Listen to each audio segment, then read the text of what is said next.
Double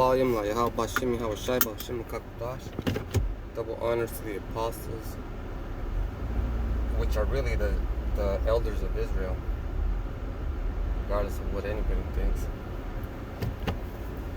Peace, blessings, mercy, salutation, and good health during these wicked times to all the brothers out there teaching the truth and sincerity, out there holding up their burden.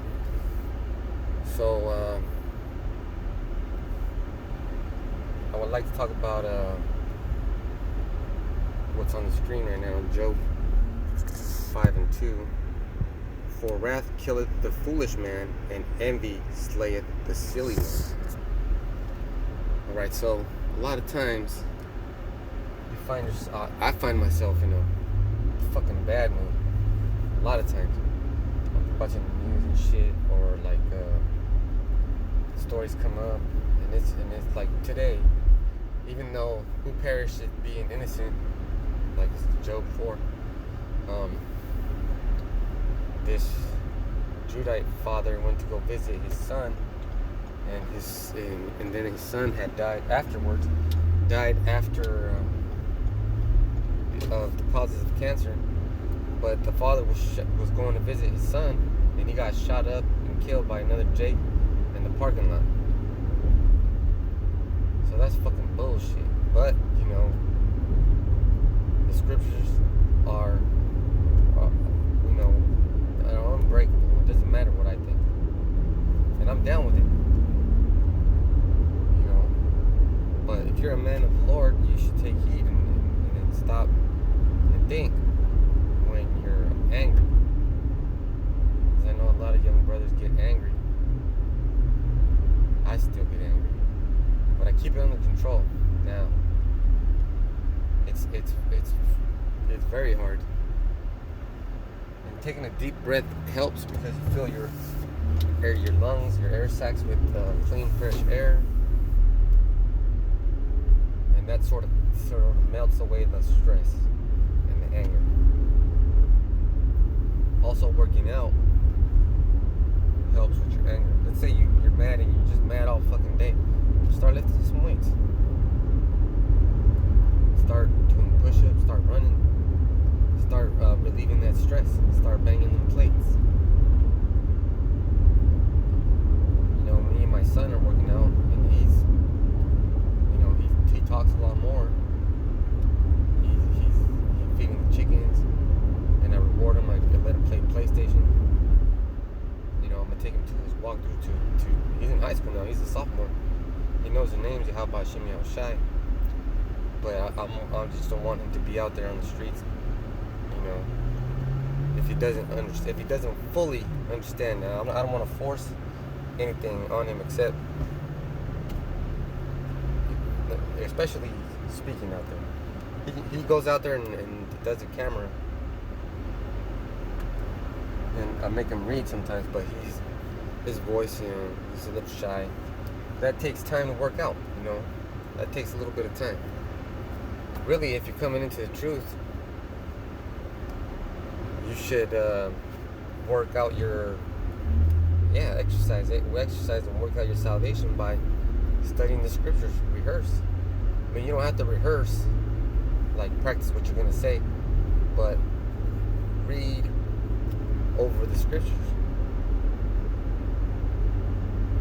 Right? So, who's the wrathful man? Esau. You know he's a wrathful man. They try to take revenge on you when there's no revenge necessary. You just try to put you down. And then take your kids and indoctrinate them and change them up. Like that, like Jason, that old Jew. No, I don't think it was Jason. There was an old Jew in the book of Maccabees who started up those, I forgot his name. But he told the king, I think it was Antiochus, that if he let him to set up gyms or whatever in the province of Judea, And do you think that man was a skinny old man? He said he was an old man, but Jake stays fit for a long time. Motherfuckers could be like my grandpa. He died at almost 101, and if it wasn't for the last 6 months of his life, he was getting sick all the time. He would have still been going out walking around. He stayed walking around town for a long ass time. So Jake stays fit. So that old man that wanted to start those gyms and get those young Jakes involved in the gym was by persuasion. He didn't say, look how you're going to get this big. Just look at the Greeks. No, he said, look, you're going to get this big like me.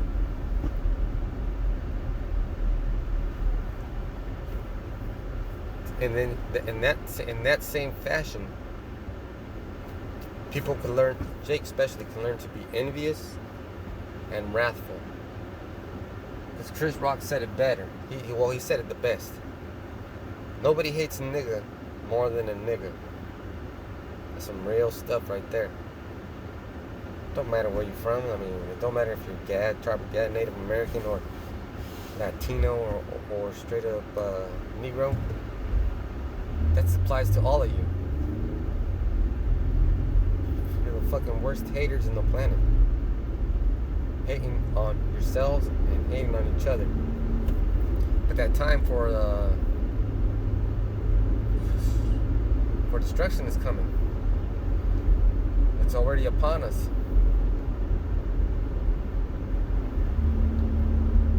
Man, I would be making videos left and right. Forget editing and forget adding pictures. Just make the damn video. Put it up. Don't you know your salvation is riding on it? Because when you're up there and then your house is asking you, well, how come you didn't make any videos? Weren't you convinced that by making videos you could save yourself? Because where are your works? You gotta not just go out to camp and hold a spot. You gotta hold. What does that mean to hold your spot? Hold a square. That's a prison term. To hold your square. It means death before dishonor. Damn, man. And it's like everything that slows you down in the truth is put there on purpose to make you slow down. Because, hey, why did Satan do what he had to do to Job? Because Yahweh Shem Yahushai made him do it. He said, look see this guy right here, Job, he's strong in his faith. But he's really, in reality, his children were wicked.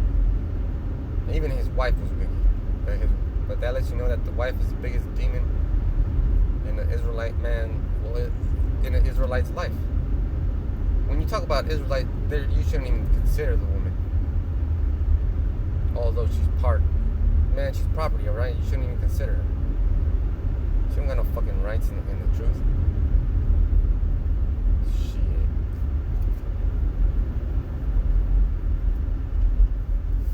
Because I know what I do.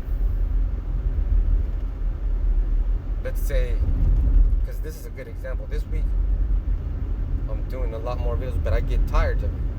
Not like, I don't say to myself, man, I need to slow down. It just happens naturally. Like I'll just all of a sudden be all tired and go to sleep, and then I'll be after work, and then that'll be it. And it doesn't matter whether it's winter, spring, or summer. It's like an every month thing. I've started noticing this about me. Like sometimes I make 10 videos a week, and then the next week I'll make 7, and then next week I'll make 5, and then I'll stick to the bare minimum 3 for a while, and then I'll go back up. And then the camp videos. I stopped doing the Zoom videos because,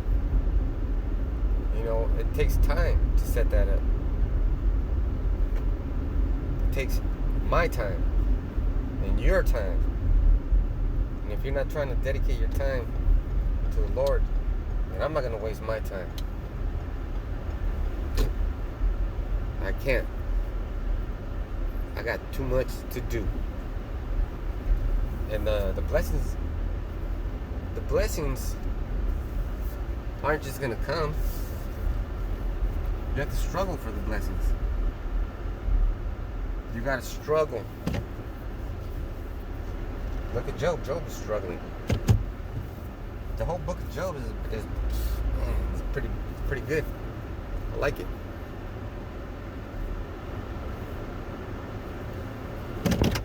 You know, there's lessons to be learned. But I'm going to read this again. Job 5:2. For wrath killeth the foolish man, and envy slayeth the silly one. So don't be, because if we had a brother a while ago, like 2 years ago, his name was Aiden.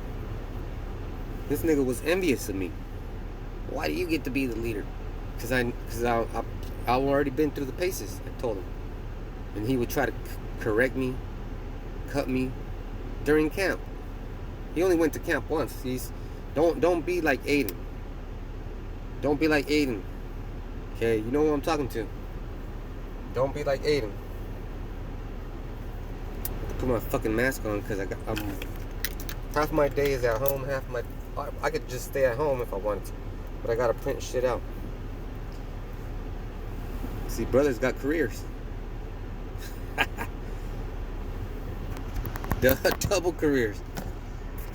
You know? So don't be like Aiden. And then control your wrath. Don't be like Aiden is for brothers. And the truth that this dude Aiden, he wanted to go to camp like once a month. Never wanted to congregate. But I know you guys want to do it. You just can't. The time doesn't allow you. The Lord doesn't allow you. He's putting stuff in front of you so that you can say, man, fuck this. Whatever it is. Your kids, your wife, you know, the COVID, your job, your school. You know. I hope you guys pass the test. You know. With that, I'm going to say shalom.